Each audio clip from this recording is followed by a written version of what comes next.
Hey guys, welcome back to Who Rides with the Triad again. Hey, let's start here. Just check it out. Checking out right here with Rise with the Triad. And I feel so freaking. Man, I so feel dumps. I'm sorry for the delayed 30 minutes of that. But well, I guess that should be fine enough to me. So that said, done.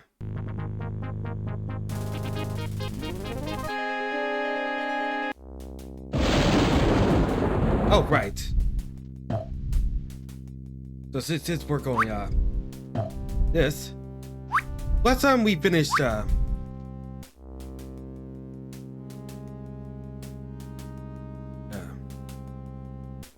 I see.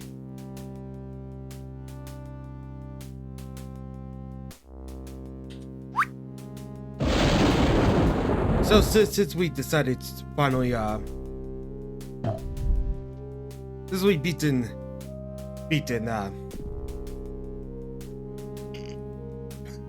we beaten well, the hunt begins with this. I thought why not go for the main meat of this. But before we do that, I'm gonna go ahead and like switch the HUD to this.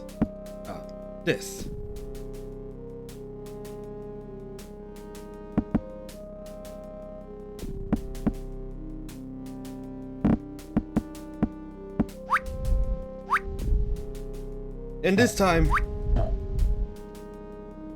gonna go ahead and like well, you know what? I'll go for the original like MP thing.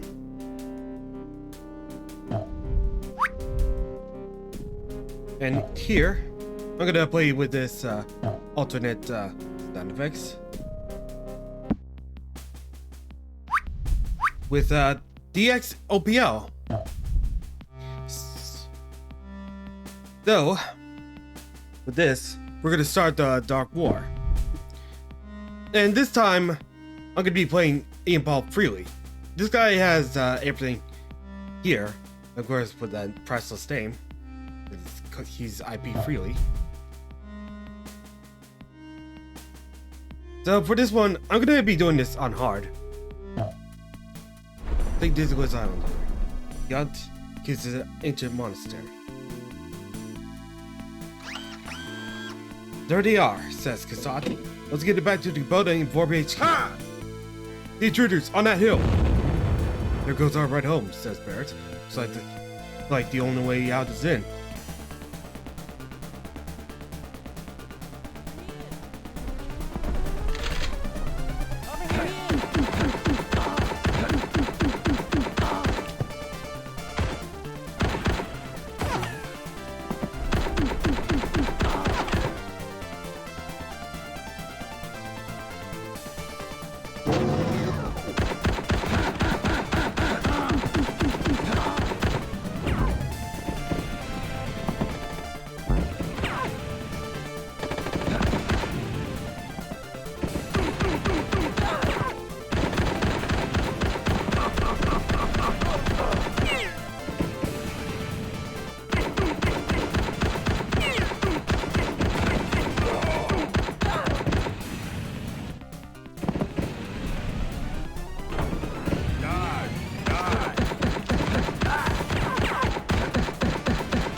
There we go.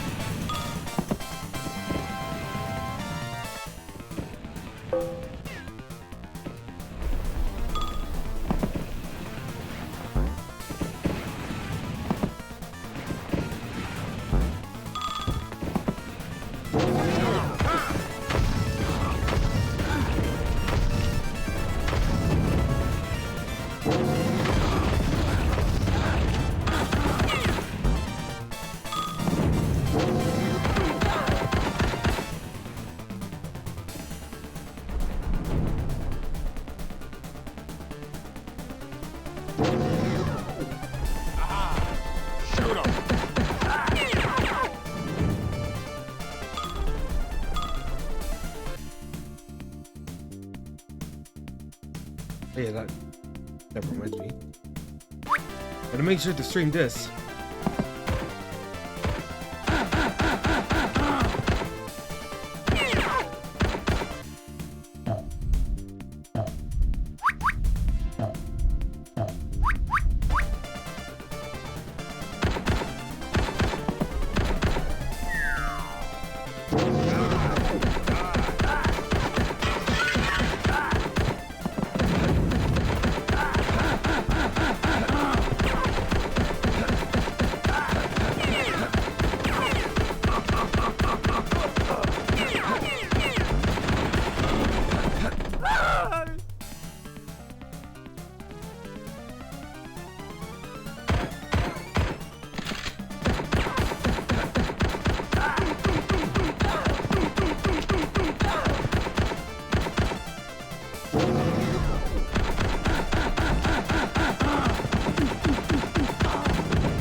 Sweet.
Right.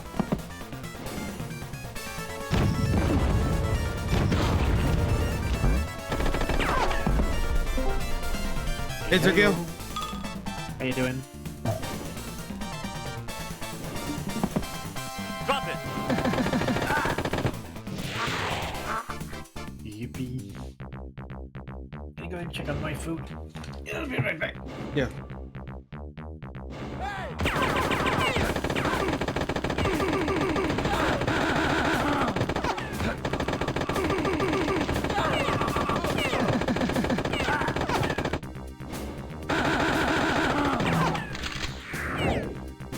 Outsider!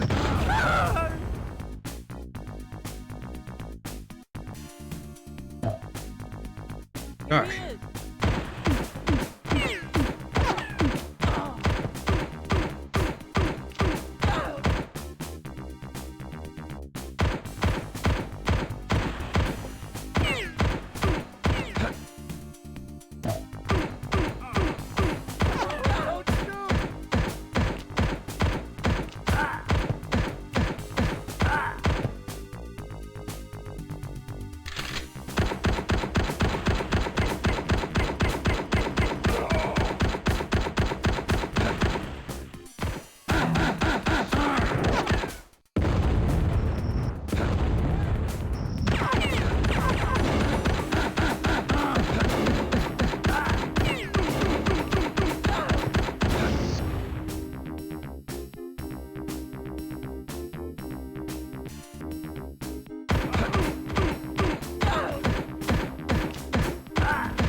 You see me with the Triad here.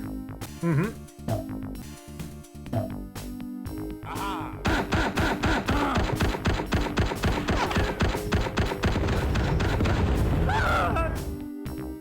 Oh, it's the damage.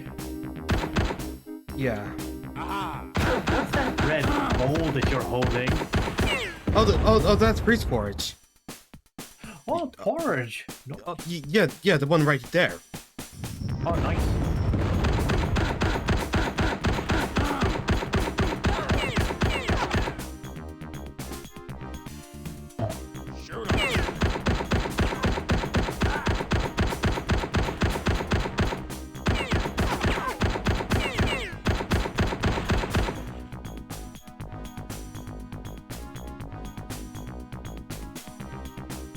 Here he is.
Oh.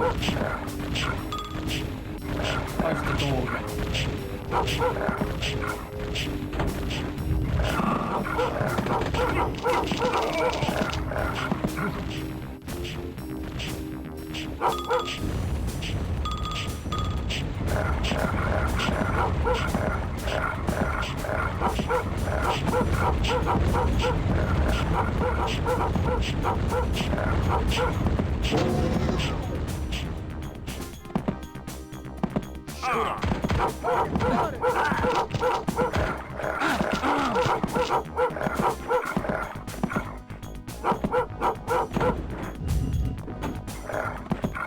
Over here.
Yeah, that was a fire bomb.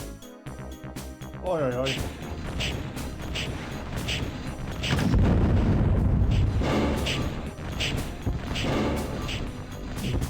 At least I got this. Well, at least that worked out.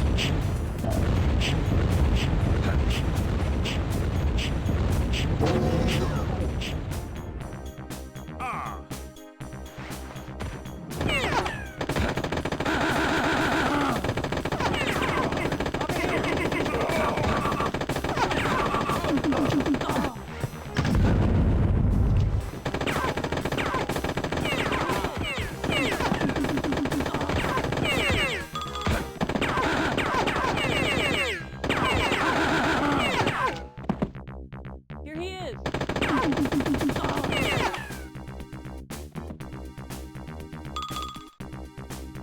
Target spotted!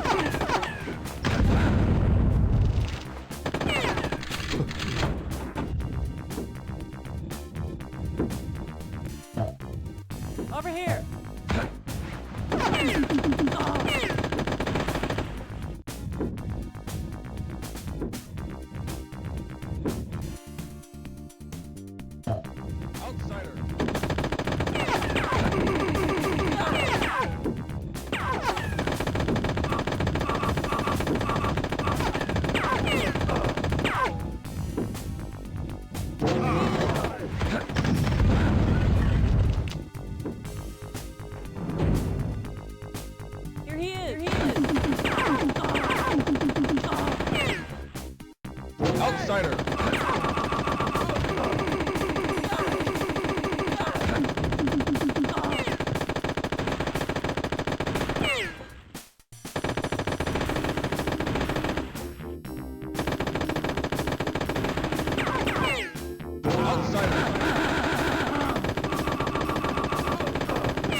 Over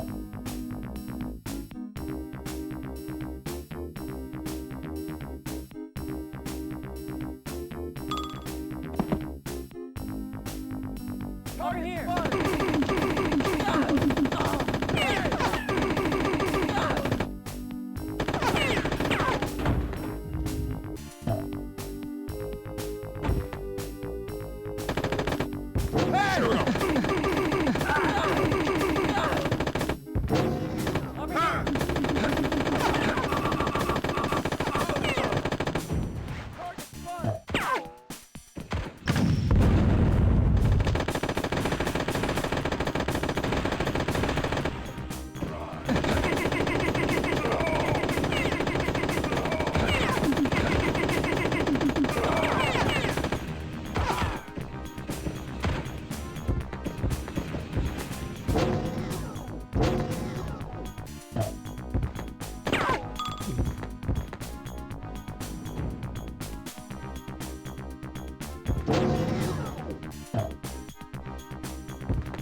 Outsider!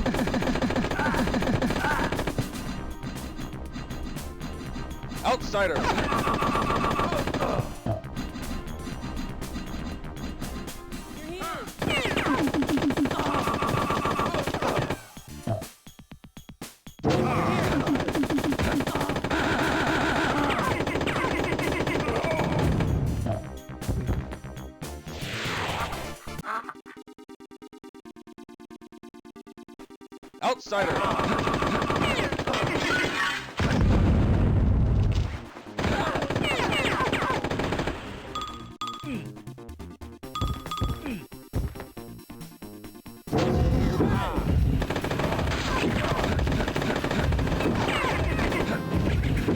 What? Oh, that's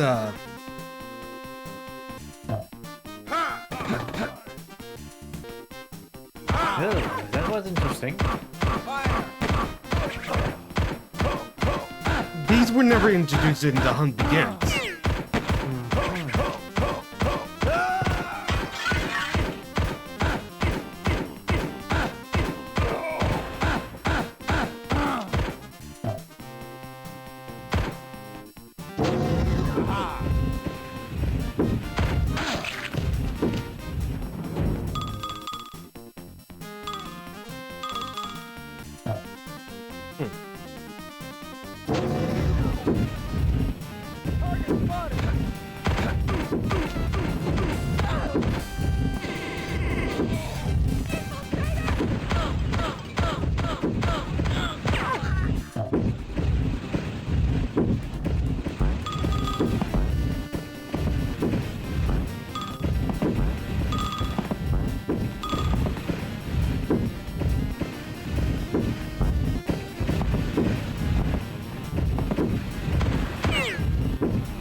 Hey, Rugal.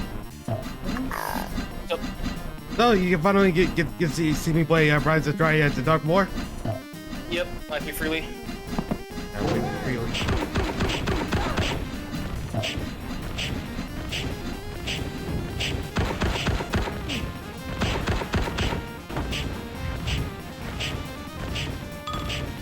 What level have you started on with Dark War? I just decided to go on hard. Okay. Oh, towards Reaper Man or Call Me the Planner. I think it was I'm a freight train of death. Okay. Oh, they call me the cleaner. Yeah. You don't want to go at that point. Cleaner is no joke. Yeah, I'd rather go. If it's something like Doom, like I would go for the maximum enemy count.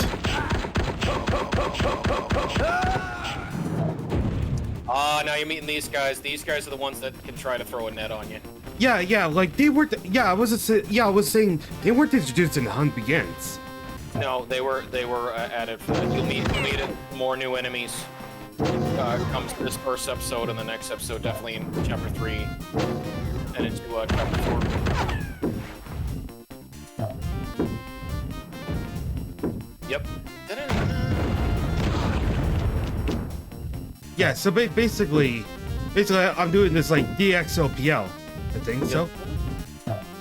This is like the improved version of the OpenGL? OPL. OPL, yeah. You know, does the whole blast processing device and OPS sound similar? It does. I mean, to me, the only ones that are going to be different is if you ever heard it in Sonic Soundscape. That was some amazing stuff if you ever got to hear in Sonic Soundscape.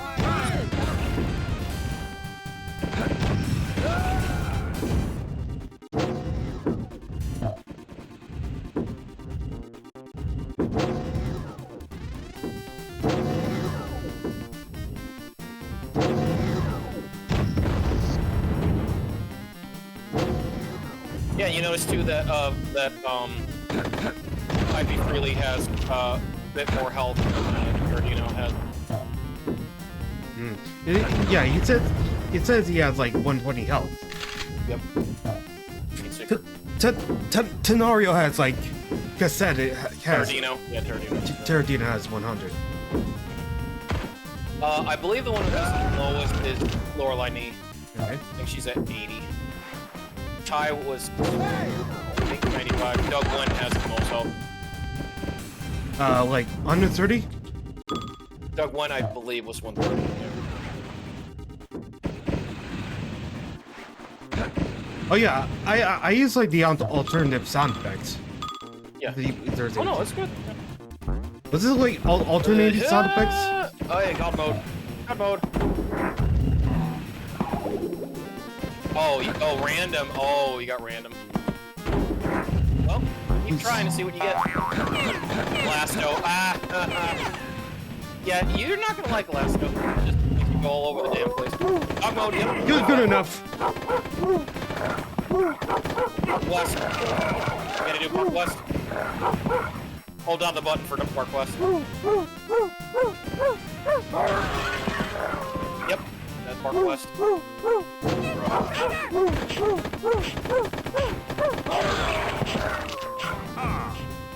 And then of course, you can do the jump on them.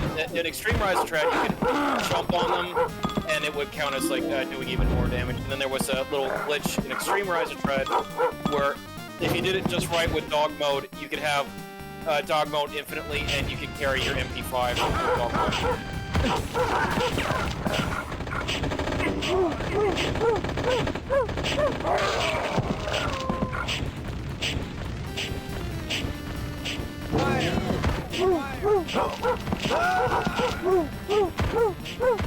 One thing about dog mode compared to god mode is that dog mode lasts a lot longer.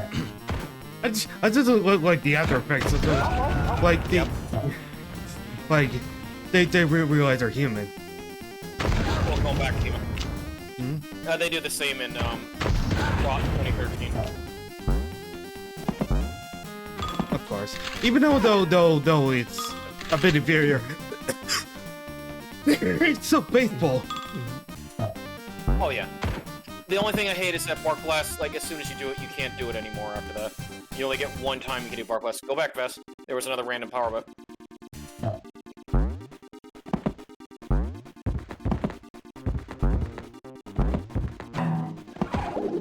Shrooms, of course. Combo, there you go. Best one. Naturally. Better than one in Doom. Homing, instant kill projectiles. and can make forges hot. Target spotted.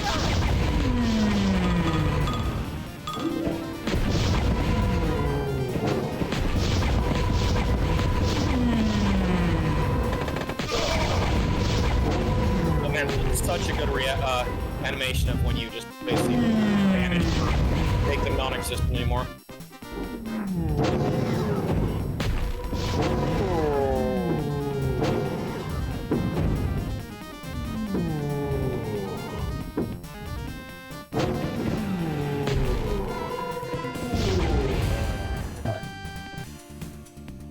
What?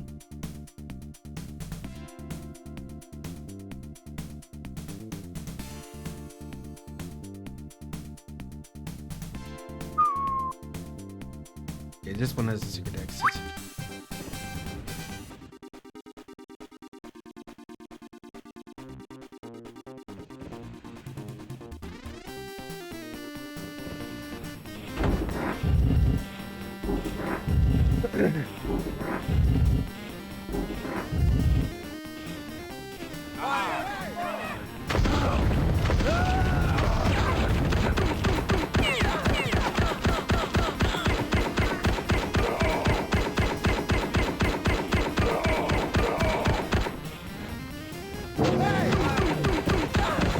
Hello. What's that? Was that Sturkio? What? Hello. Shoot him. Yeah, we know. No, you didn't think I've been here. I've been here. Yeah, it's just I've been busy. Yeah. Also, Vas, Yeah. I thought you were gonna be area for this. No. Like, as soon as I choose different characters, I choose my PNGtuber. Oh, okay. So yeah. Okay. So yeah, I was literally turning back on and off this stupid current box. Oh my god, what was that electric box that houses have? Oh, what? Circuit breaker? Yeah, the circuit breaker. La boîte à circuit. Yeah, because unfortunately I accidentally turned on both my toaster oven and my water heater. Oh, so My you had a electric kettle. short circuit.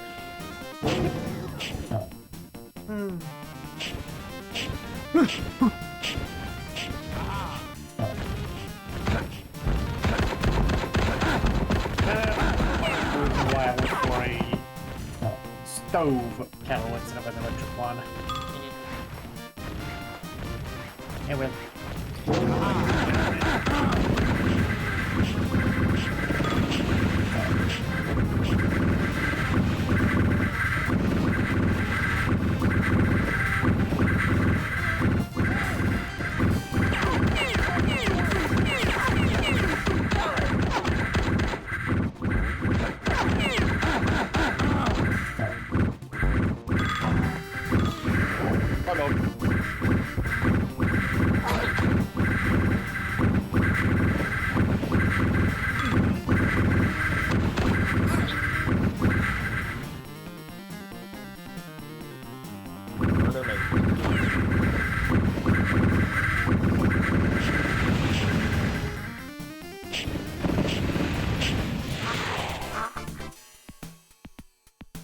Turn the screw.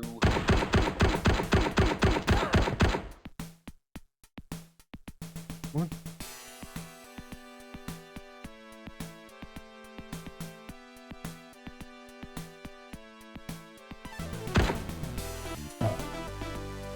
What the fuck? Yep. Drop it.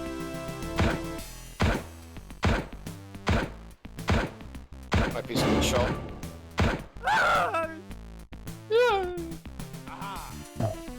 I just that's just a start. This one's for fun, unlike in Wolfenstein. Because like because I just would also like missile start in this. Okay. Like it's Make sure you considered. have enough lives for it. Yeah, I will. I'll eventually get more lives. Oh yeah, you're gonna have to get that, and it sucked. Sorry, Vest. You have to make a progression forward. You're gonna have to bite the bullet and take a last amount.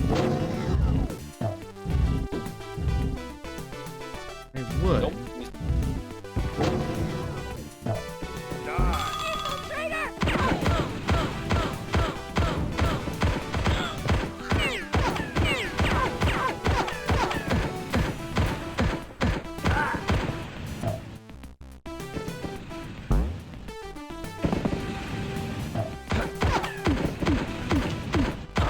I wouldn't recommend doing pistol starts on the later difficulties ones, especially when you get to episode 4. You're gonna get fucked really bad from that one. Oh, so you want me to do an MP40 start? All like episode 4, or was it episode 3? The enemies in that one are extreme bullet sponges. If you do not have a way to stun lock them with the MP5 and the sheer vast numbers of them, you are going to die very, very quickly. Okay. No, Rod stuff gets really... It wasn't meant to be a pistol starting type of thing. Just after a while, they stopped giving you 2 guns. You may get an MP5 from one of the elite guards. But yeah. Or Triad Enforcer. So what episode does your difficulty ramp up?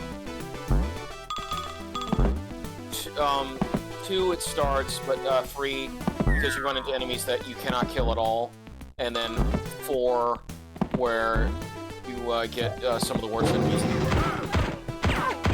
Or it's difficult.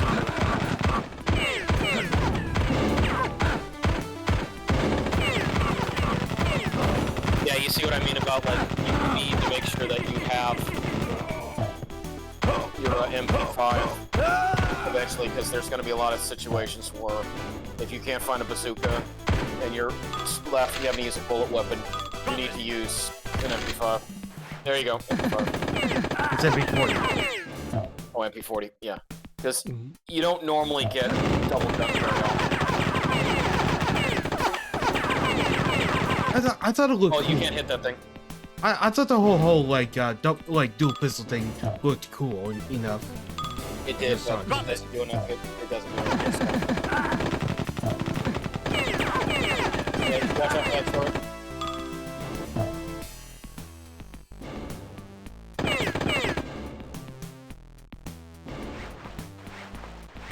Wait, I have this? Yeah, remember you picked up a trunk missile?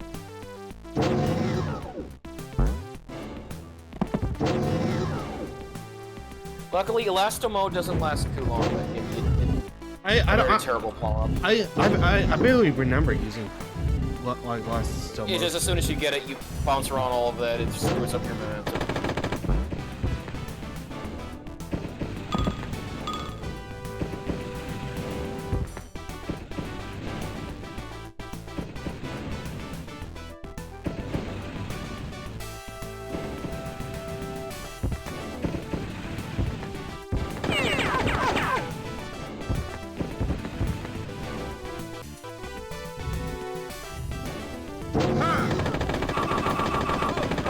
That's why too, not having the MP40, those guys can be a very, very painful experience.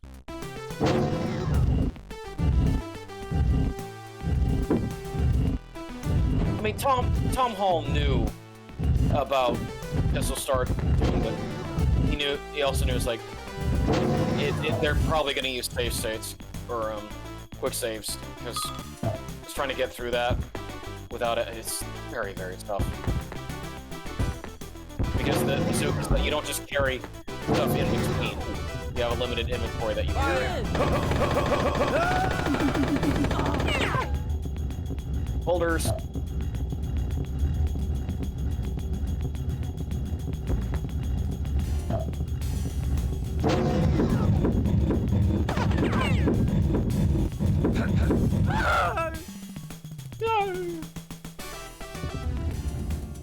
You know what? I'm kind of curious.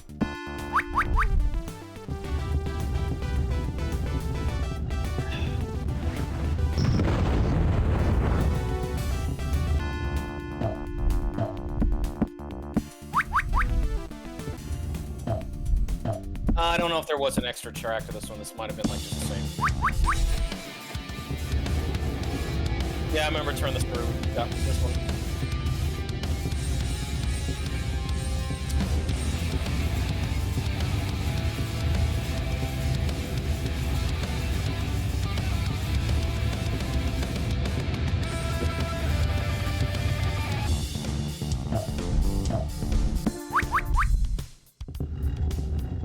Yeah, it's one of the things like Andrew's soundtrack for Rod, most considered was hit and miss. Some fit the aesthetic that he was going through. Others were like, it's so much guitar, it kind of just destroys what Lee Jackson's what Lee was trying to go for in the MIDI stuff. So it's kind of a back and forth with it. It's just because of the way that Rod's soundtrack was handled. No, it was given a hit and miss. Bass, you understand? Rot 2013. It wasn't the big hit that Interceptor thought they were going to have. Yep, you want to keep the knife's only just used to pick cotton in. I'm not trying to diss Holschfeld. It's just he got better. That was like one of his first biggest gigs he ever got. That's what he thought. But it was a lot of learning.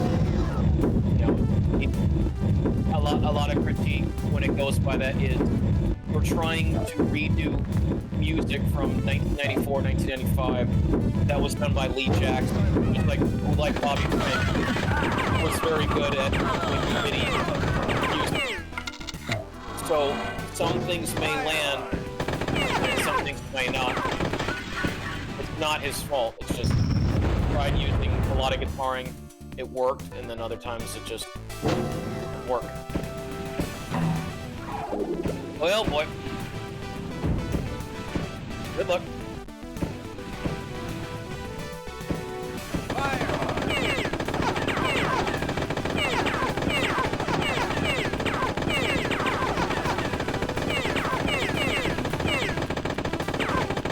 To me, the best that I felt Andrew's music was when it came to the boss theme.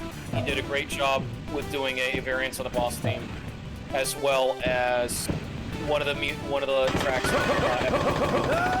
variant.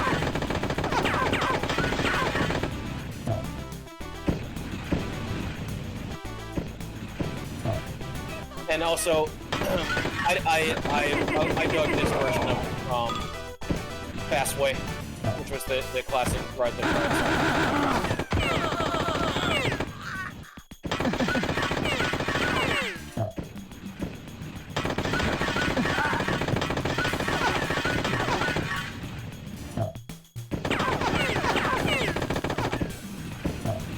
Rando. Usually I got lucky enough whenever I got that thing to pick God mode. There might have been a few times I got extra life. It was either Shrooms, Dog Mode, or God. Most things were really low. Blasto was very rare.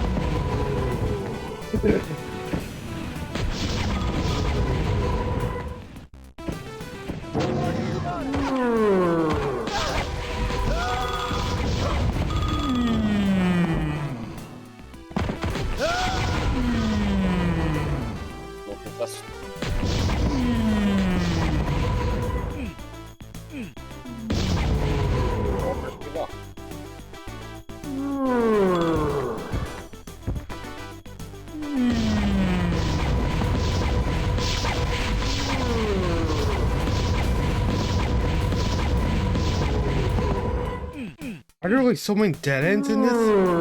Yeah, unfortunately, rocket jumping was not in this one. Here, let's get the rock deal. Well, they expected you to get another one to be in the spot that you needed to first.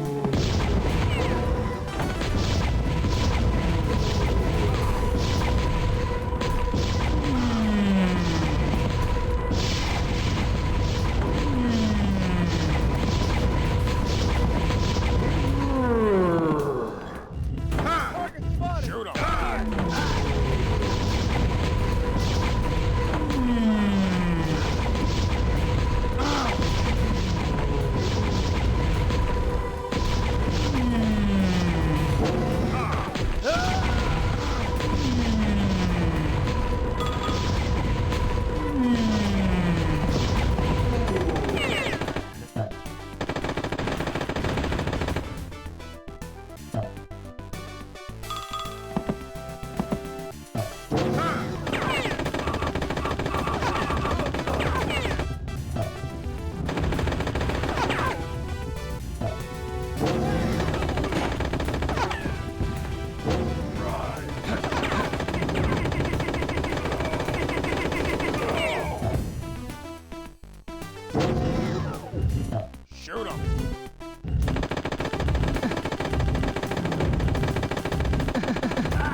will say, one thing that Hulsfeld knew he couldn't do, and he didn't even try Vast, was the song Havana Smooth. There's no, you can't really do a guitar version of Havana Smooth. Yeah, Lee Jackson did the Caribbean. Havana Smooth is was very prominent because that is the song that played in a boss stage before you reach the boss. You heard it. I think you heard it maybe in.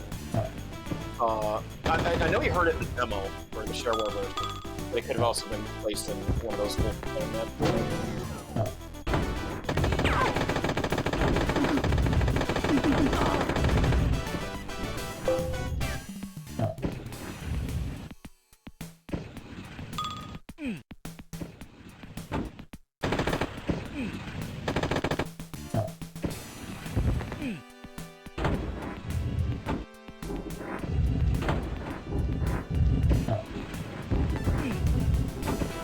I will say, compared to Doom Vast, there was a lot more variance in the music. You rarely come across anything.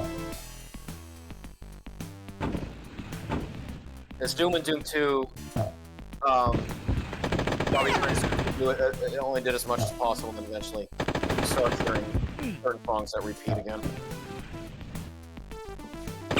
Especially in that plus. And then at that point, they probably weren't going to pay him for the extra.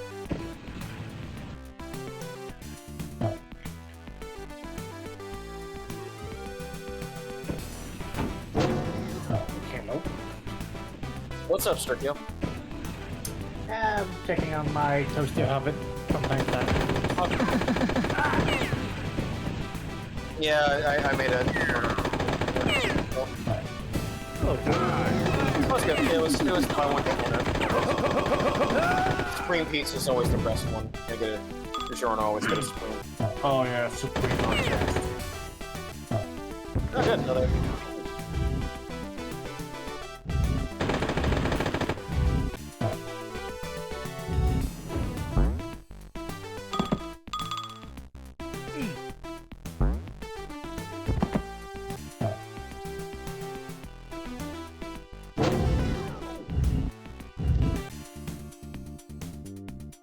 No. What, bitch?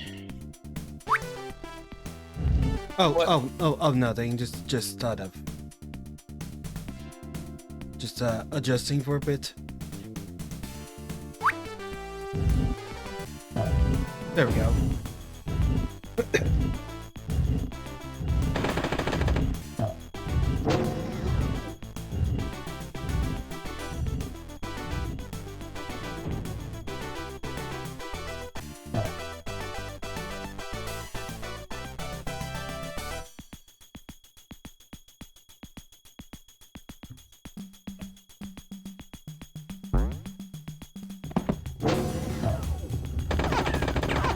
Whoa.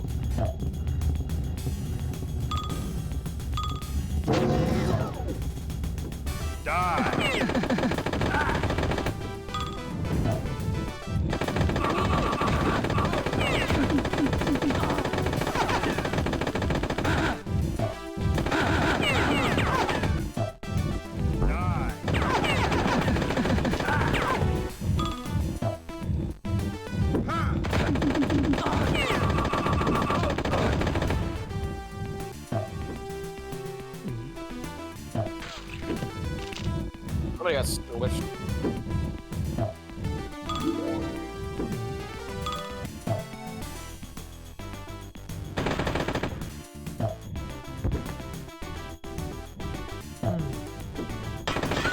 Extra left. Right? What's going on? I said another extra life. Surgery mode.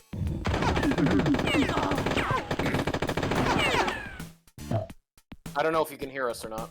Yeah, you hear me. Yeah. Just I wasn't paying attention.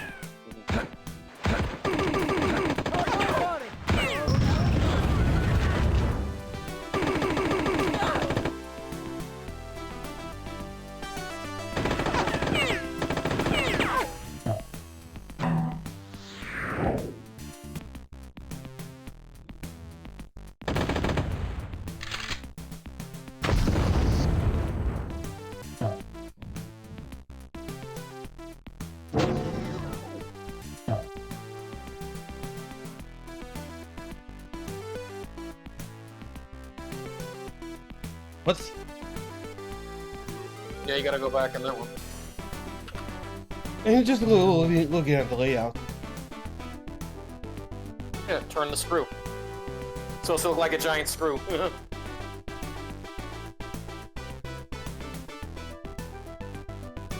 So once you fill up that one, yeah, turn the screw. Drop it.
What does the knife do anyway?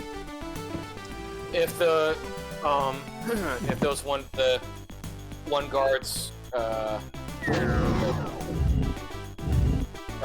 striker guards, if they throw me a net, throw a net on me. they throw me net, you'll automatically break out of it.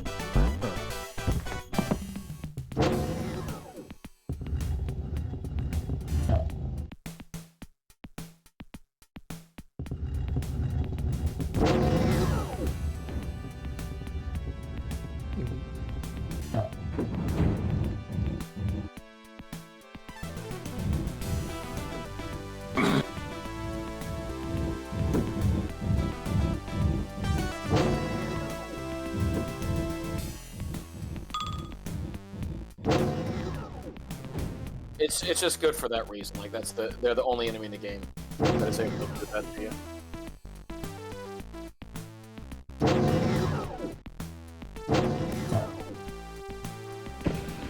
Outsider.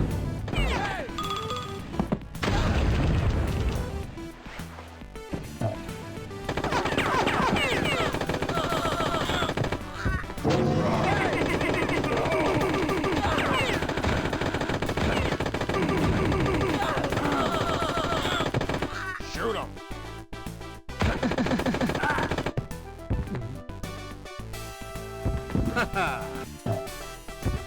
Shoot him.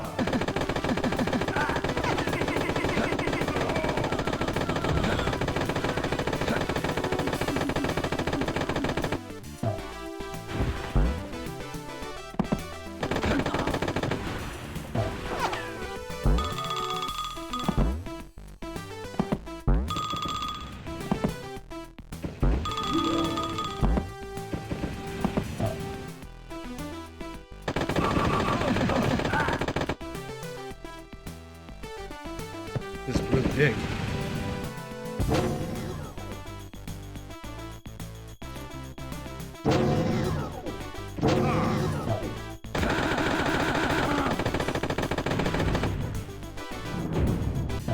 Drop it.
That level is done.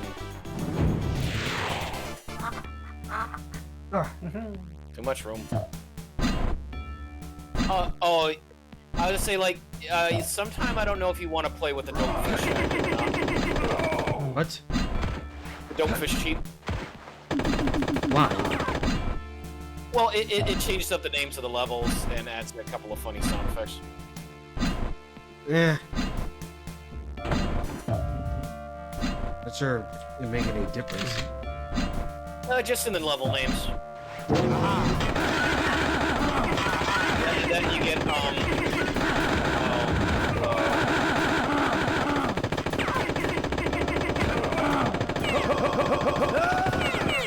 you get a little, what Over was here. it?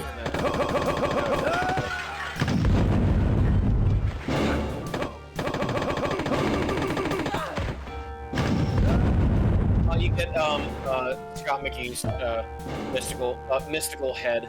Do a little funny.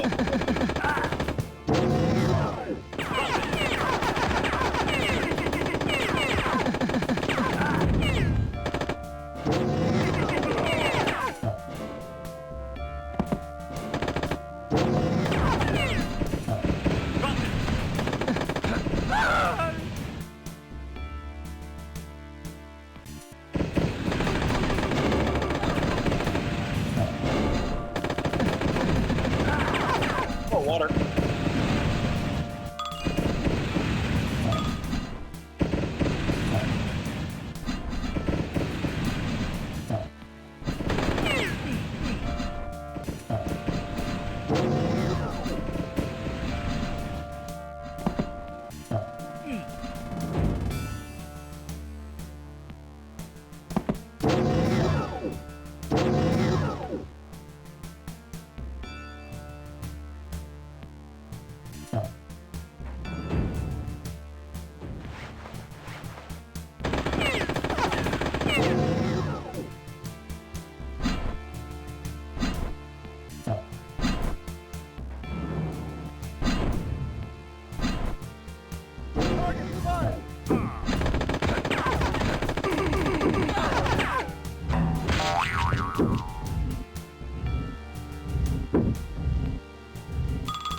Hey, torch.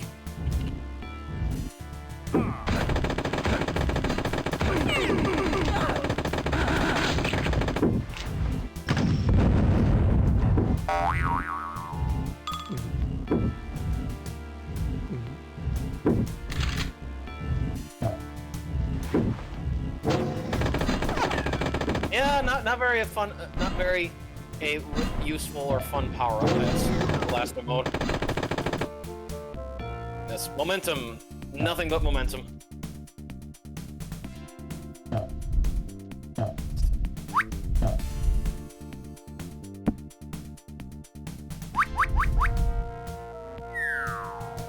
Yeah, that's a little better because you'll be able to time when your power-ups go out too. That's one thing I gave credit to Raw. It's like you had a timer so you knew when they were about to run out compared to Doom, where you had either count seconds or just like whenever. Yeah. Oh, you forgot about that. Oh, mind you, I don't mind. Good, they're all good UI. Yeah, for the one that displays. Well, yeah, I mean, you don't have to, like, keep changing of your HUD. You don't have to be...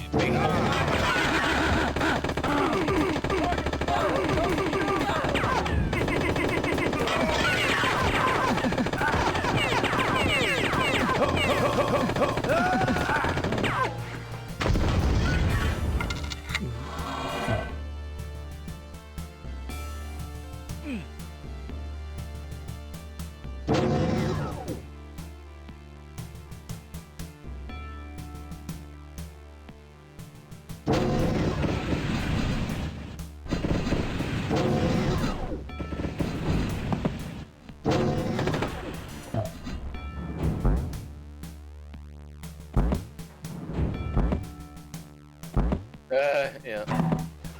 Oh.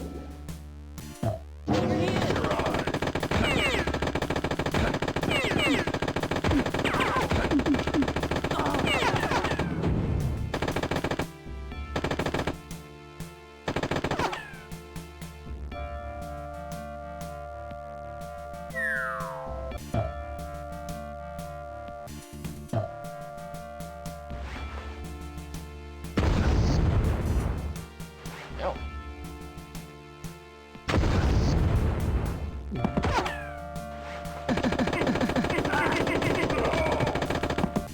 Fire!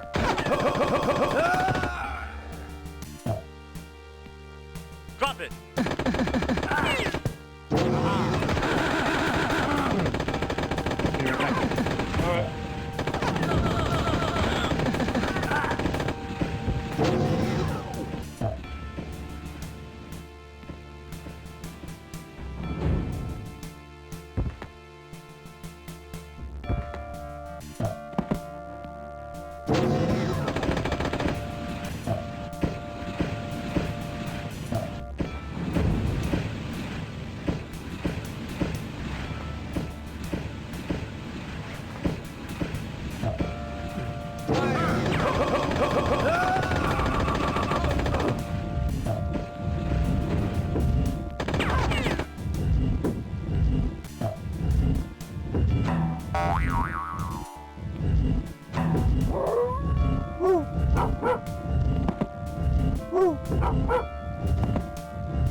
Outsider!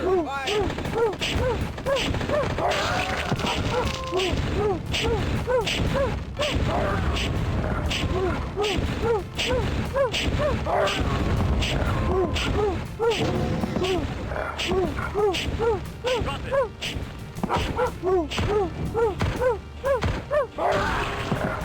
Outsider! Die.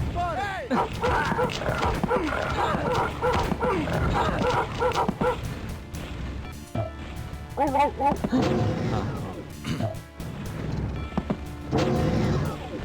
at least you found a firewall. Yeah. That's still one of my favorites. Firewall, firebomb, and then dark stuff.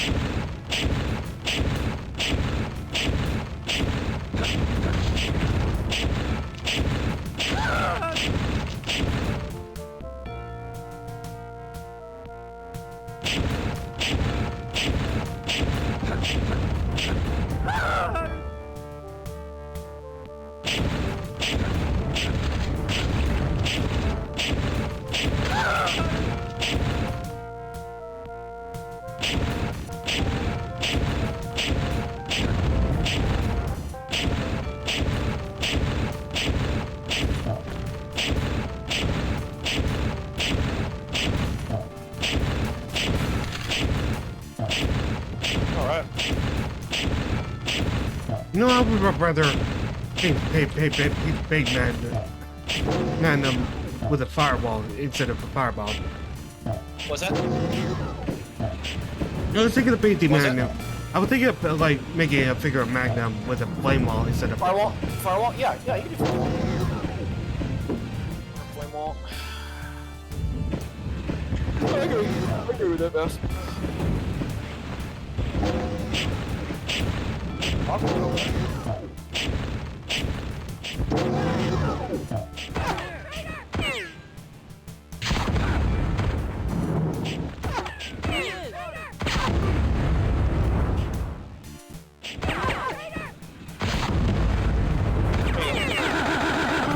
Ooh, you got 3 of them. Dog mode. Oh, I would have just got dog mode, Bass. You should just, yeah, you should have wiped. Outsider!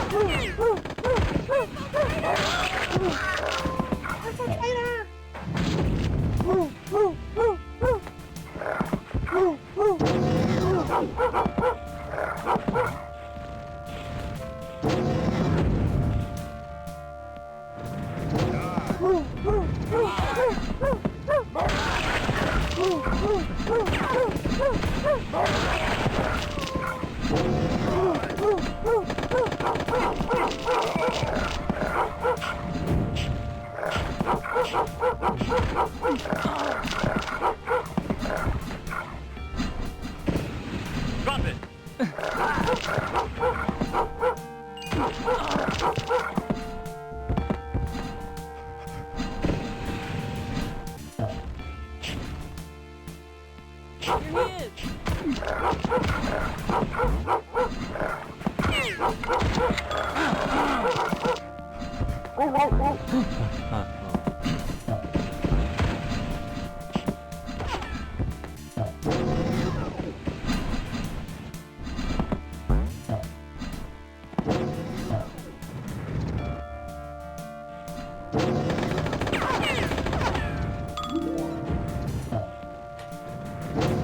Drop it. Drop it.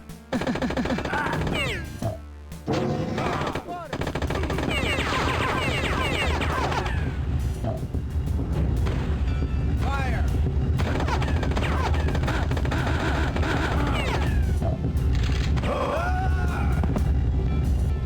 I got rolled.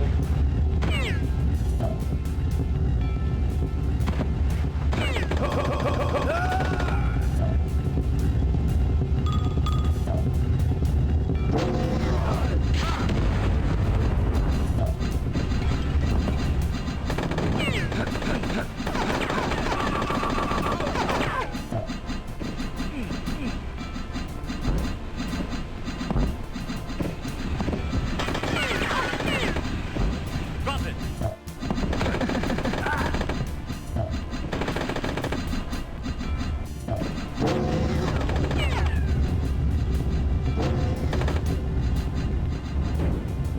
Drop it.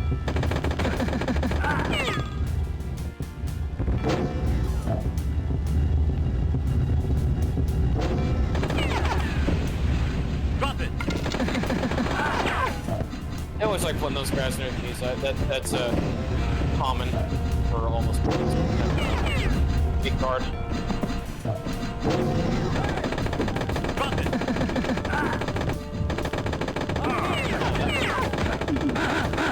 No, no.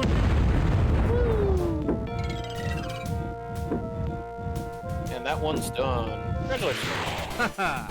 Oh, you got the Democratic voters, please. To keep it Keep too. returning.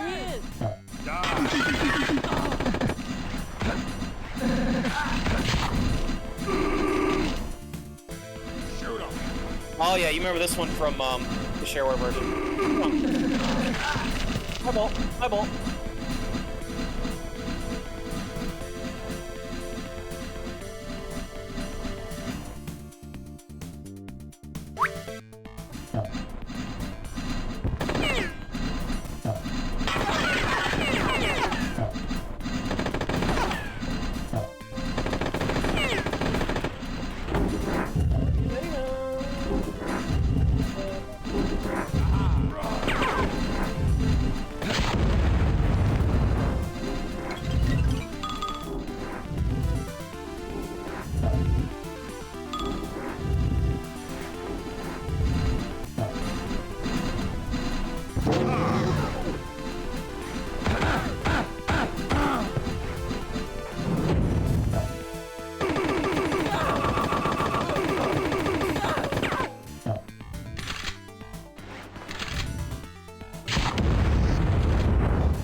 Oh, no. What? The split missile. Oh, split missile? Yep. So when you hit it, you have to hit the fire button again to split them. You could give it a try if you like. I just save it before you waste. But yeah, you shoot it, and you shoot it again to split it off. You know what I mean? Yep. Yeah, you can shoot it forward, but if you shoot it again, yep. No, actually, the old it's just straightforward, but as you release it, it'll split. Yeah, split missile. Probably thinking it wrong. No, it's accurate. Like, yeah, you shoot it, but you let go. It was honestly, this is one of those weapons where it's very gimmicky. You won't find it a whole lot, and it was better in the 2013 version. Because in the 2013 version, Sturkio, all missile weapons had an alt fire, and this one had a really good alt fire. Oh, that's If you're wondering, Vass, about the 2013 Flame Wall was actually good because instead of, you could have the flame column down, or you could, the alternate fire was used as like a chain gun that shot flaming bullets. So it was like a fire machine gun type thing.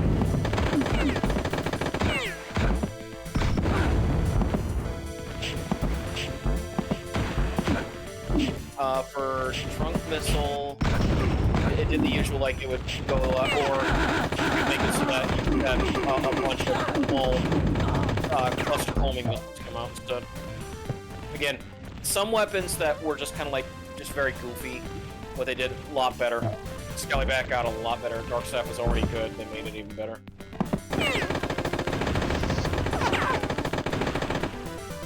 For bazooka and homing missile, because there was a cheat where you could put missile cam on your rockets, so you would see when your missiles. Oh, it was in the original. They just put that in there as just being like you get a camera showing where your missiles are going. It's a little aesthetic, but every other weapon would have it very that beautiful. Now, for Firebomb, if you're wondering that it's secondary vest, you could actually shoot it and then promptly hit the alt to make the missile drop the firebomb instead of going at the distance. So it's kind of like how split missile was. Uh-oh. Sorry, go ahead.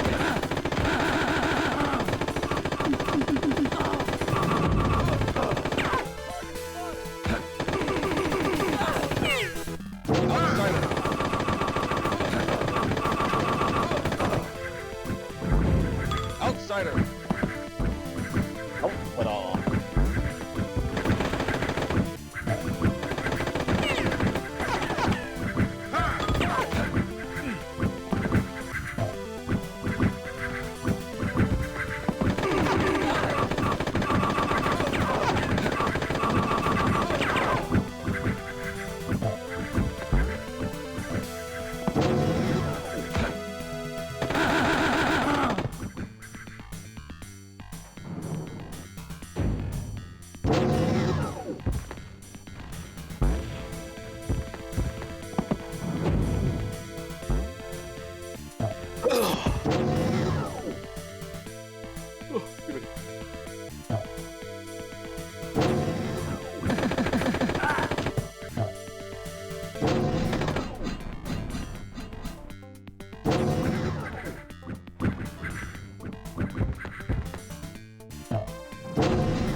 So what you been up to, Wes? Nothing at all. Okay. Aside from just a lot of D&D planning and such. Yeah, no, I feel you on that. It's just Well, I wish I had the time. It's well, just hard to do Starfinder. this. What was that? Sorry. Well, Starfinder specifically. It's a sci-fi Yeah. version of Pathfinder.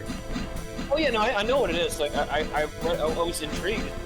We never did get a we never really got around to getting anything fleshed out for everything. I didn't mind trying it, but it just never fleshed out. So we would definitely need to have someone who knows what they're doing as DM, and that'd be something that we'd have to work between the four of us, with me, you, Ricky, and Dasher. That'll come someday, Dasher. Sure.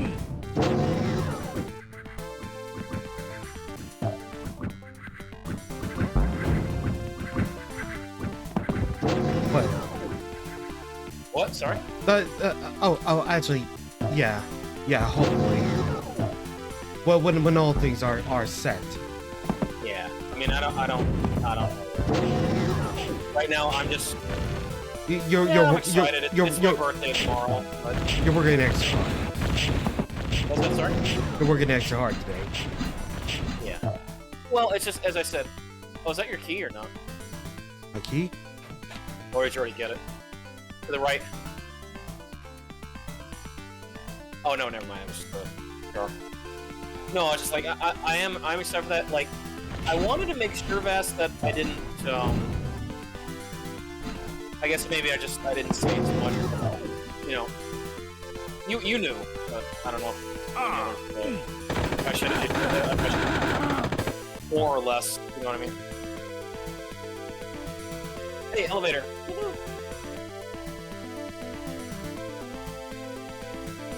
New key return.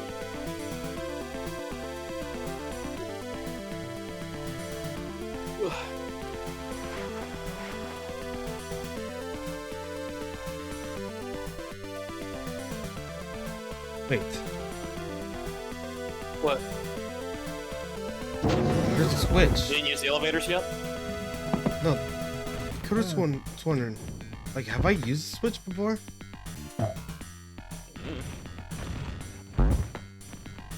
Tom Hall was very ambitious with this game, more so than Oh, one of those things there! where- I knew it. yeah, one of those things that because of so many infinite possibilities with Rise of the Triad that it was always it just there's no way that he could have ever done any more with it Okay. of how much you have to do with Rise of the Triad because it's capable of so much.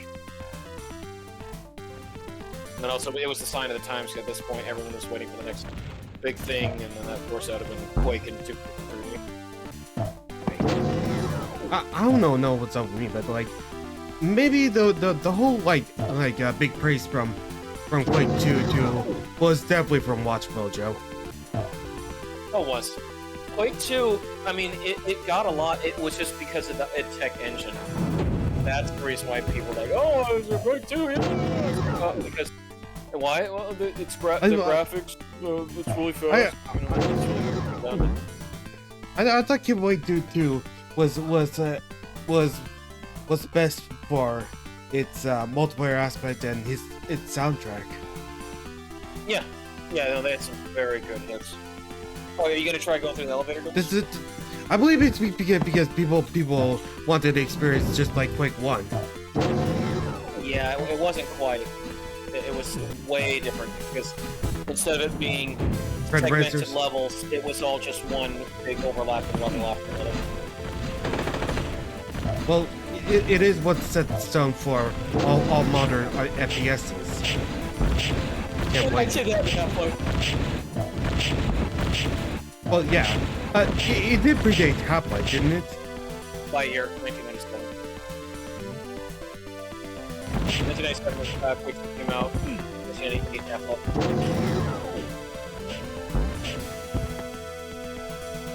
Yes, you're not going to check the elevator? I'm trying to. It was in that one room with the two, you go left. Go left on your map. Sorry. I couldn't tell which one is the There elevator. it is. That's the elevator right there. But it's blocked by And there's heat. another one. Then go up. There's another one. Oh! That's what I mean. It's like, that's why they call it 2-key return. You need both of the keys to use the elevator. Each one of the elevators. I didn't even know there was another like opposite of that. Yeah. Okay, elevator time. It doesn't play the little elevator music. Some variants of ROT, they do play little elevator tune when you get into the elevator. I think it was like on. It was definitely like There you go. hey. Where's the Triad? Actually, I wonder if I can check with Deadpool for. Actually, let's wait until Dasher comes in. No. We're starting up now. Take time. Well, yeah, Episode 1. You might have enough time to get to the boss of episode 1. What's up? That would be General Darien. I will go on about General Darien.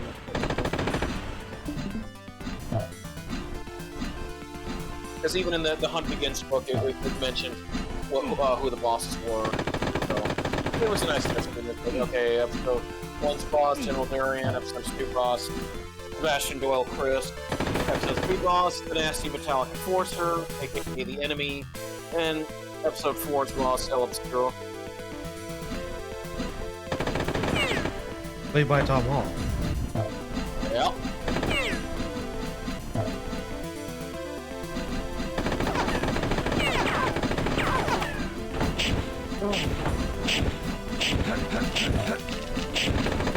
How are you? Good. That's good. So you won't believe what I managed to just buy myself right now. What's up? What did you do? I somehow managed to get myself a copy of, like, Godzilla minus copy of one. two different. Oh god, no, I already got that. But I managed to get a very rare game, a physical copy Which of the one? game. Minecraft Story Mode, seasons 1 and 2. Oh yeah. Oh, One of the more better. Yeah, wasn't that from Telltale? Yes. Yes. And the only reason why the reason why I got it is because in preparation of the Minecraft movie, which I just think perhaps I was too harsh on you. Well, we all. Yeah. Yeah. Everybody was harsh on Story Mode. But it's even more. Well, what do I say? You know, like we should have been. It's also the fact that we should be hard on the Minecraft movie either, because as it turns out, like there was a kid who was diagnosed with cancer, who wanted to see the movie, and they've been. I know, but fast. Even if they want to see a movie, it's still not going to make. If it's a bad movie, it's bad. I hear you, and to me, in all that's fairness, the interesting. movie hasn't come out yet. This kid really wanted to see the Rachel Zellweger Snow White, but it's still a bad Disney remake. You know? Yeah, I hear you. It misses the entire point of the story of Snow White, and I'm not going into any of the aspects of like, the change, like it's why it was so pivotal to Disney's history, and you completely shit on it without realizing why it was so pivotal. Yeah, and here's the thing. Okay, this is gonna sound like heresy. Yep. I want to see the Minecraft movie. If you want to, it's gonna be a train wreck, but sometimes people want to see a train wreck. Just run. You might want to watch it after the box office is over. I will say this, guys. I was surprised that they got the one lady, like, cause I used to, when I was in the when I worked at a nursing facility, they used to run marathons of Two Broke Girls. I remember that one lady that ran over the villager. I'm so sorry, I hit you. You know, that lady. She's always funny, but I just remember her from Two Broke Girls. It feels like a one by one, like telling of the Mario movie. It is. Oh, you know what I put it? It's more retelling of the Super Mario Brothers movie from the 90s. Oh my god. Well. Mario, and Luigi Mario. No.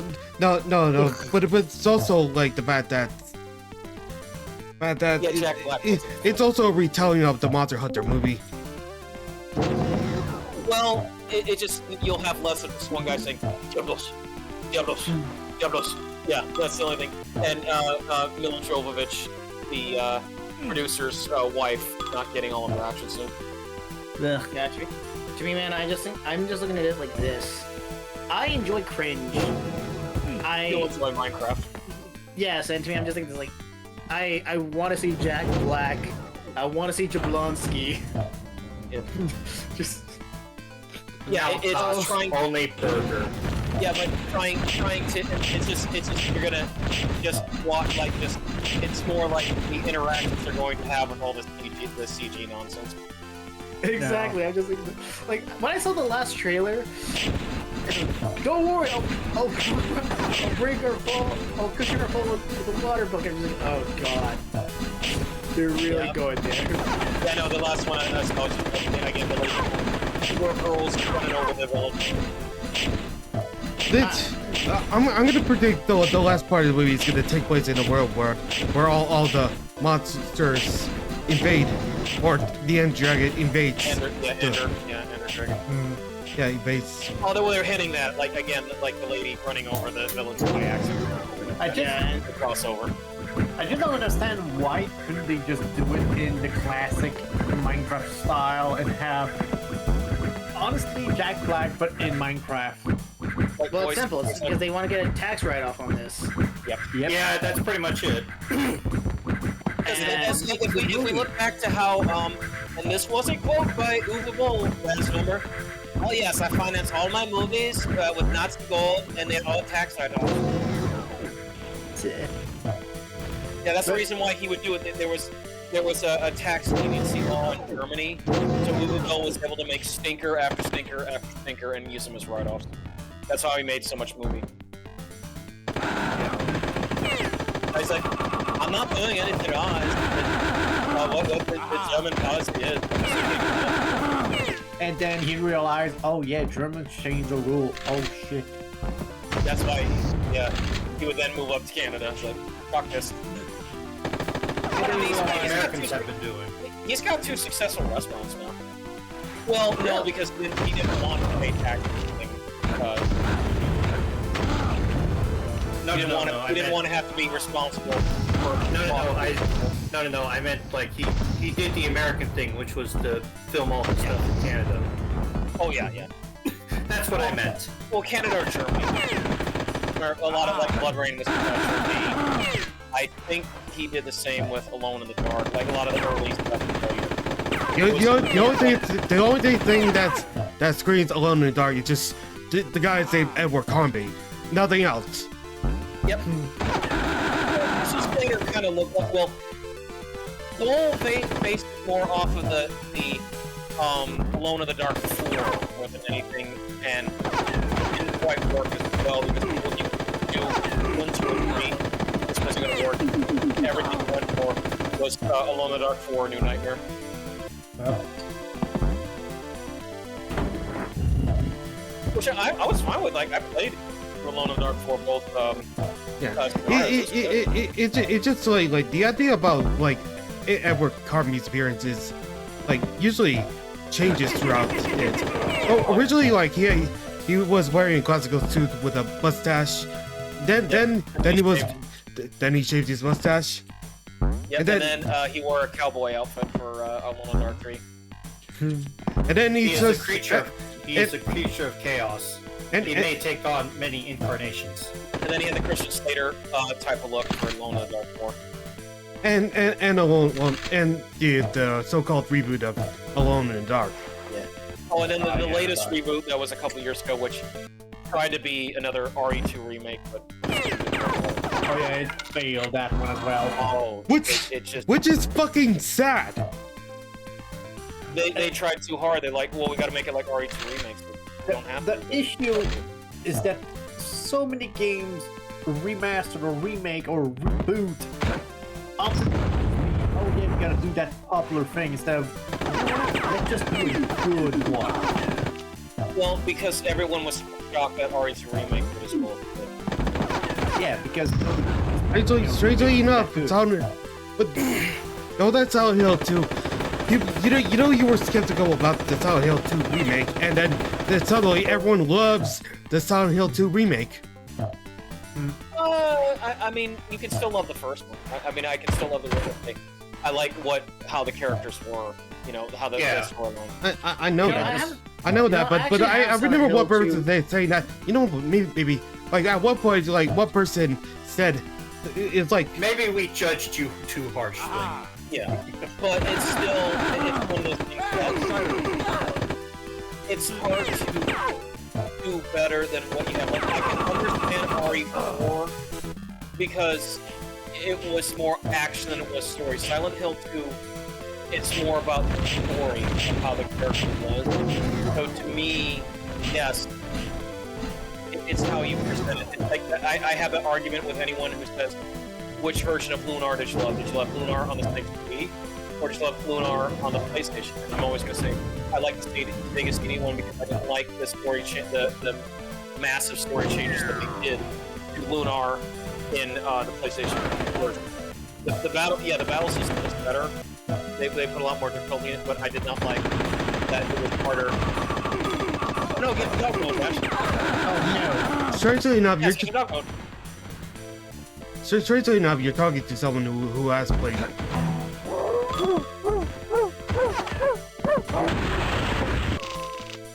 Oh, wow. You are Yeah, talking that's you are talking to someone who played Lunar on the PSP. Yeah, and it's And well, it was real slow. I'll give it that. Yeah. Oh, that's well, they added so much more, but it's just Actually, I couldn't tell if they added so much more in. They did. I was a huge proponent. I played Lunar, Silver Star, a bunch on the Sega CD. It was one of the better games that was played. A lot of it changed in a way to appease fans that wanted characters to present all the time. And because of that reason, alright, Fireball. Woo! Spring Surprise. But they wanted people to be present. And a lot of it was the judgment of how that is going, what made it a lot weaker, and things would make likely happen later if you knew the original story. They had to keep shoehorning work designs. Love giving back to the fans because they kept them afloat for a long time. But because they did that, you no longer had the ability to know, like, when you really should just focus on the game and not trying to do every single topic and area. It sounds like you're complaining. I don't mind. Okay, Vass, I don't mind when it comes to them remaking Lunar a bunch of times. I'm talking about how they handled the story-wise. It changes drastically. It's not like a Persona 4 and Persona 4 Golden where they added one character and it didn't really affect the storyline. Yeah, this was humongous. Okay, case in point, you said that you played Lunar, right? I played the PSP version. Okay, in the That's what I original remember. for Sega CD, Luna leaves Alex when Alex goes off on the boat. Alex comes back to Berg when he gets a dream, he gets a nightmare that Luna's in danger. He goes back with Galleon to go see because Galleon's like, oh, I'd like to go see the White Dragon. So you go there. Galleon takes all of his hatred out on the White Dragon, kills the White Dragon. Alex is then given to be like, you must become the next Dragon Master. He tries to get back to Berg. Galleon, since he's already done his rampage, then kidnaps Luna and then leaves. So it puts a lot more stake in that. Alex went back there because he had a bad premonition that something happened to Luna, but then that's how it became to the antithesis of how Luna became who she did, which was the goddess at the end. And also, the ending part was like Galleon had more.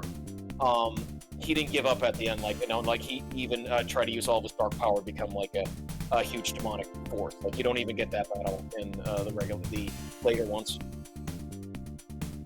So that it made sense for, like, you know, you beat him up, but then he still won't admit defeat until the very end. So he uses the last of his power to become a big personification of evil, and then afterwards, it's like Alex doing everything in his power to rescue Luna, because, you know, to break her free from the goddesses. It was a great story. It was like that's has those types of things. Also, they changed up a lot of changes to the Nash's character. He had a lot of a backstory in the first game, but it was all changed up quite a bit in this.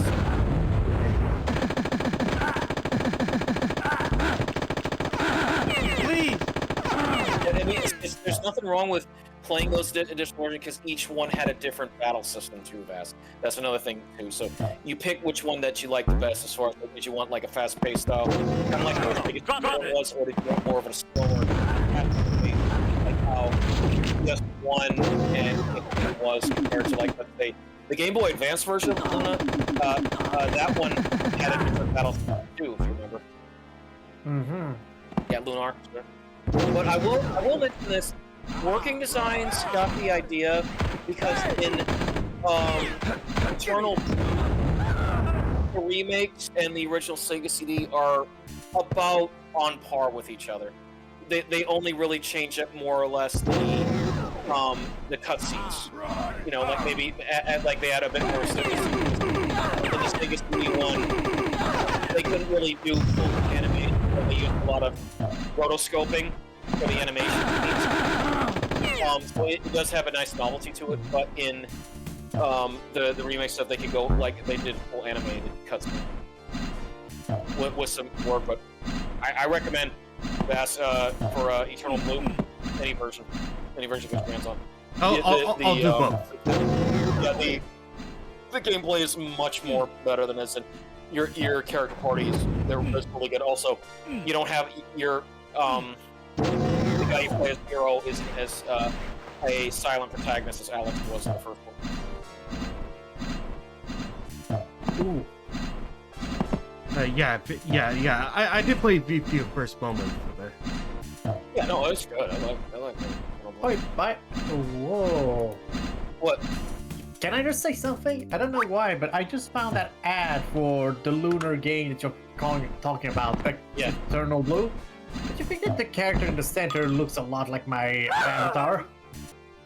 Let me see. What? I now need to check this out. Clothing wise. As your current. Yeah. The whole dance. Oh yeah, I can definitely see. Yeah, because hero, Ron Farr. No, the lady in red with the blue hair. That's the second one. Yeah. Well, she doesn't look like that all game. That's how you first meet her. But then later on, yeah, she has different change of clothes. Still, I don't. Outsider. Yeah, I know. The thing is, I see this ad in a magazine that I have. That's what sold me on the sequel. Oh yeah, I was reading and I was like, wow. And I was always fascinated about that character. Like, what is he really? Well, you can, again, it's Madison Stever.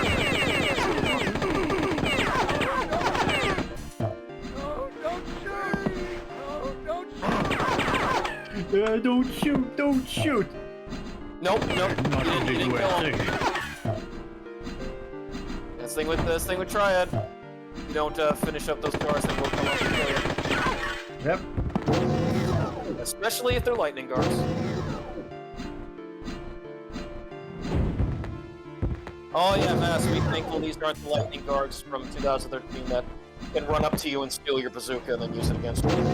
Bazooki. Yep. Mizuki kid. The Interceptor added that for lightning guard in that one. No, they literally do a dodge roll and grab your gun and then grab your bazooka and immediately try to use it.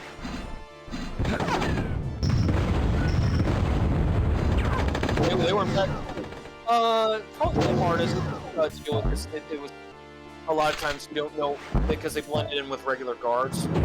So if you're lightning guard and you happen to do that, you got to be quick, moment on, and then doing that. Otherwise,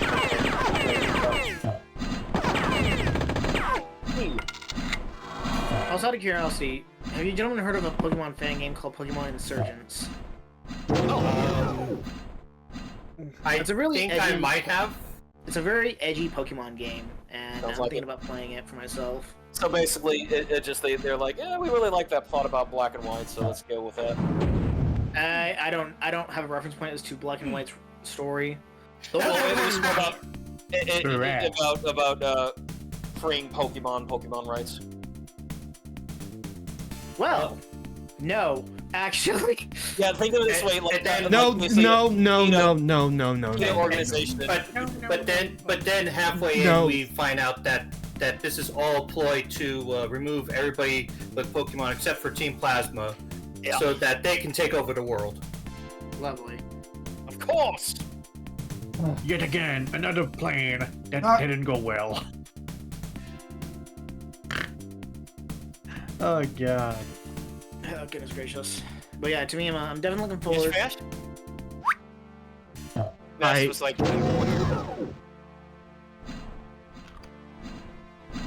Yes, Vash. No, it's Chicken. nothing. No, you still got 30 minutes. Don't worry.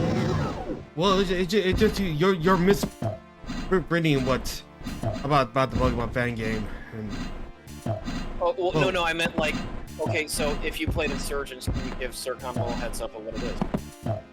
yeah, Okay. like Zircon. Well, actually, it's just a Pokemon fan game with just a new region and new Mega Evolutions. That's all. Interesting. No, it's not edgy at all.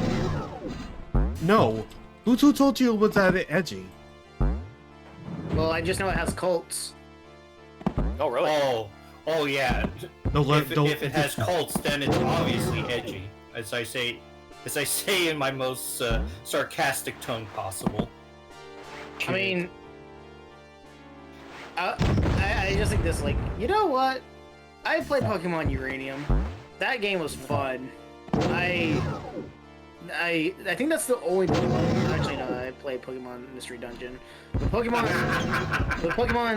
Uranium, I actually was upset. Not because it was a bad game. Quite the opposite. It was a great game. It's Nintendo, isn't it? Nintendo. Yes, it has Nintendo. everything good. Oh, why is that, Sircon? I really don't like Nintendo as a company. Fair enough. Well, On the one hand, it's I get it's it, opposite. but Like on when the you're mad other about Pokemon Uranium, you know why? It's fucking Nintendo. I don't know. I didn't. Oh, did they put a cease and desist? Yes. Okay. All right. I don't know. Obviously, it was like because most stuff that they allow, but I guess if it had any sort of monetary backing or anything of that nature, they'll put a C&D immediately. Well, It depends on the project. Really. But if they know that you've made any sort of monetary gain, oh yeah, they'll launch you into the strategy. Oh no, I wasn't talking about that. I was asking Sir Conwell, did Pokemon Uranium have some sort of like donation link? Not to my knowledge. Oh, okay, so There had to be some. It's like There had to have been something. and the same thing happened with Pokemon. Oh no, Nintendo went after those people that tried to mod Pal World to put in Pokemon stuff. It's like, yeah, you can't do that because the person was making money off of it. You had to pay their Patreon, to get the Pokemon model in PayPal world, like no. Yeah. Although to be fair, the whole Patreon angle is always a bit spotty because it's like even if like their end product has absolutely no backing, there's no no like continue to donate to fund this. If they have a Patreon account and they link that to their Patreon, then it gets kind of spotty of like, well, technically you are receiving money to do this kind of thing. And remember, especially if you're giving money in the US, IRS is like, okay, we need our cut now because you're not paying taxes. Because Patreon will be happy to tell the IRS, oh yeah, no, they got this much per year. The IRS will go after you for tax. They will. Granted, you can't count it as donation. Granted, I think they now started to, dole out 1099Ks. I think they are. Mm-hmm. But still, as you put it, you earn a little bit too much, and now drew the ire. Yeah. Although to be perfectly fair, there have been very few, and I stress few, projects where it's kind of like, honestly, I quite like you spitting the eye and spitting it into the eye of this company. Oh yeah, anything that as far as movie stuff wise. I'm speaking of like the fan stuff. Any of you guys have tried Shadows yet, or? I have not, and to me, I just think of it like this: it is important that we do not. Like this is Ubisoft is desperate for this game to succeed, and as such, it is my mission to make sure that it does not. So I will not buy it. No, it won't. Like they're just waiting for their 10-cent buyout. Yeah, and to me, so I just. You know that, right, Vas? That Tencent's looking into yes. and stuff. Although they did try to get into a little spat with Mr. Doge himself, but I wouldn't put it past Elon because he's that big of a person to about his games. Well. I did hear one person who says, I'll buy your game because you did this on Elon Musk and Rose. Yeah. And then because the thing is like, but if they do enough, Elon can be like, okay, well, I've got the money, I'll just buy this stuff. Oh my god. That's what I mean. Like, are you really going to piss off a guy that's like, he can put his money where his mouth is? He's like, okay, I'll buy Ubisoft. They just immediately shut it down. Although granted, although granted, his network is slowly been tanking downwards. Yeah, but he still has many investments, regardless, including PayPal. I mean, I just think of it like this. If Elon Musk does do it, he would strike me as like Dr. Doom, where he just buys a painting just so he can burn it. Yeah. That actually happened. He unironically hated a painting so much. Was it a Banksy one? Outsider. And I get the logic, because to me, there have been times where I'm just like, do I really want to buy this out of spite? But then again, if I do so, I'm paying them my money. Dude, you want to be that person that spent $15,000 on a what was it? A furry adoptable. Oh god, hey, no. Hey, I hate to tell you this, but I know it was a manic episode, but I'm still like, you don't want to. No. I hate to tell you this, but Assassin's Creed Shadows has reached 1 million in sales. Yeah, but how much? Like again, 1 million is one thing, but how much does it have to do to break over? They expect to do 100 million. 1 million means nothing if they wanted to do 100 million. Exactly, You know what I mean? and we gotta take into account how many are going to be returned. We gotta take it. Here we go. All right, guys. The episode 1 boss. So, General Durian. Oh wait, hold on a moment. You hear this music, Bess? This is the one I was talking about. This is Havana Smooth.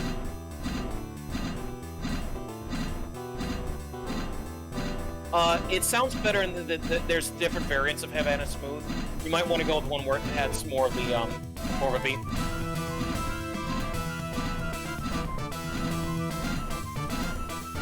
Yeah, no, For me, This plays for every boss. This plays for every boss level until you get to the boss. There's the Havana Smooth. but yeah, it doesn't really matter how much the game has sold initially. If it's a AAA, Mhm. they expect it to do 50 to 100 million in sales. Yeah, Right? and in the case of movies, I don't know how it's compared to games. You also have to take into account marketing. You also have to take into account Distribution. distribution and whatnot, because that means that they. Oh, here we go. Yeah, this is the favorite version, Beth. Yep, Havana Smooth. Oh yeah, no, Lee Jackson put in Caribbean beat into it. That's why it's called Havana Smooth. But yeah, essentially, it doesn't matter how much you sell. You got to take into account how much it returns as well. Because there are some people that won't like it and will ask for a refund. Oh wow, this is good. Well, it's one of the few times Andrew couldn't use a full-on guitar for the song. It would not make sense. He had to go by using piano. I think you said that like Sebastian Suits Andrew Harzon can't do this. You don't get the Caribbean beat. That's why it's called Havana Smooth. Even so that It's okay, but again, you're talking to someone who's half Puerto Rican, so when I know that, like, the type of, you know what I'm talking about, Sergio, like the type of the beats and stuff we're listening to when we know we're looking for like in Spanish music or salsa or reggae. More South American look. Well, no, Central American. I should go like salsa. Yeah. You're going to have those but like you know Kazane right there. Yes. Yeah, so you hear it. Yeah, so you kind of hear the bongos going in. Yep. That's again, that's very Caribbean type of beat, but that's why the song is called Havana Smooth. It's a well you understand that the fan favorite song. A lot of people love Havana Smooth. Also, was it the boss? No, General Derrick. No, you haven't approached General Derrick yet. Okay, so he's not one of those goons. No, General Derrick. Oh, that was sneaky there. They always do that. That's Triad cards. I don't see where do I keep the knife? You have you don't use it as a weapon, Vass. It's only used when they throw the net on you. Your character will bring out the net. I know. I mean, where does the HUD? Like I was. It doesn't put it in the HUD. You just have it. It's in your PI. Don't think too much about it, Vass. You have it. Yeah. You have it. Same thing with the gas mask. Once you have the gas mask, you have it. Even though that one's more time because it's only used for rooms where they lock you in there and then they put you out.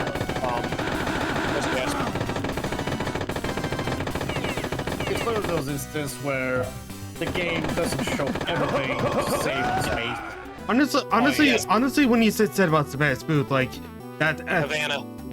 Havana Smooth, like I thought it would imply that rock music would not be a good choice for renditioning this music. Well, you saw how Andrew did it. He had to use the piano. You can't. No, you cannot use rock music for a Latin beat like this. It would not work.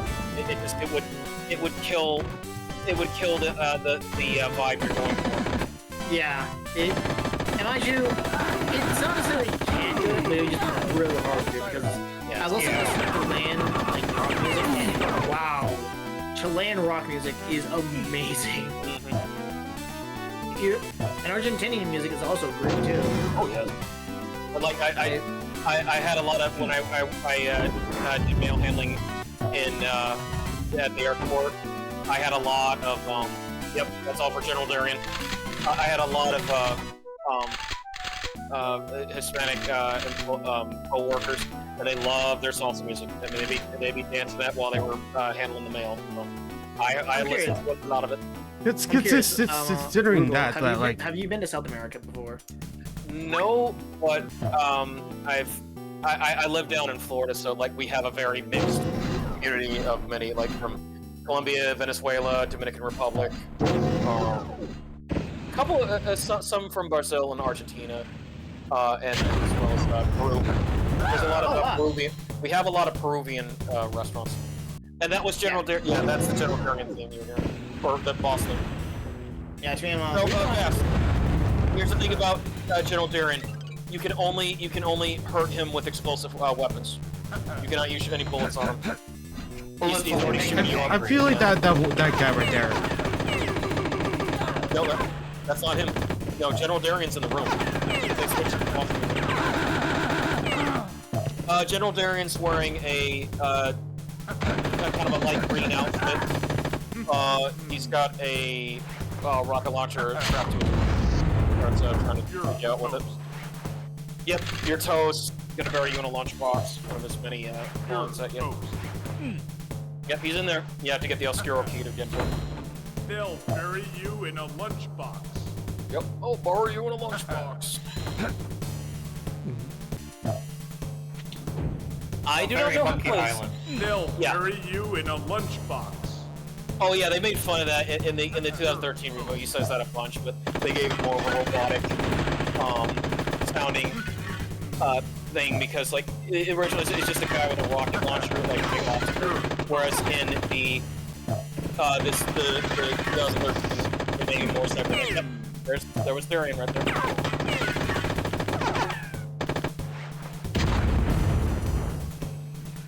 I don't know where the the reason why I asked.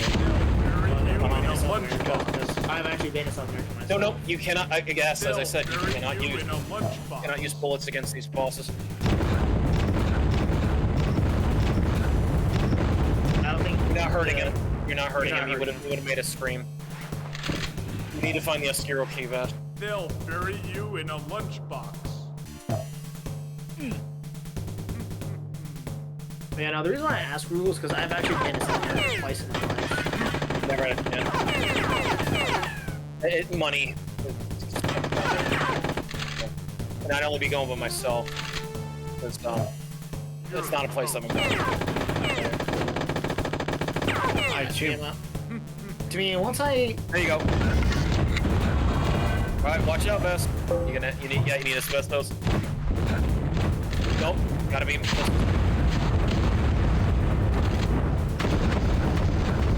There you go. They'll bury you in a lunchbox. They'll bury you in a lunchbox.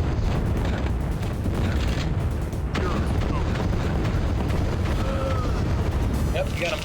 Whoa! He just did the backflip. That old John Darian. Oh. It's very Wolfenstein right there. You're like, let's do that again. With And yes, slow-mo if and more you're will wondering, DP Vass is playing as Ian Paul Freely. I was wondering what the young Hercules thing was. Yeah. So what does Ian Paul Freely translate to? I be freely. Yep. I mean, you gotta have the classics. No, Tom Hall knew. Yeah, no, that's why they. He's actually the best character in the game. I be Freely. Okay, the Hun makes their way into the main keep. Yep. All right, and now you're in episode 2. I don't know if you wanted to stop it there or save it. Well, Dancer hasn't come yet. Yeah, I'm gonna get some coffee and snack real quick. I'll be right back. Mm-hmm.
Okay. You know what? Sure. I'll stop it there. Alrighty. It's pizza time. Hmm. Dun, dun, dun, dun, and then DCMA.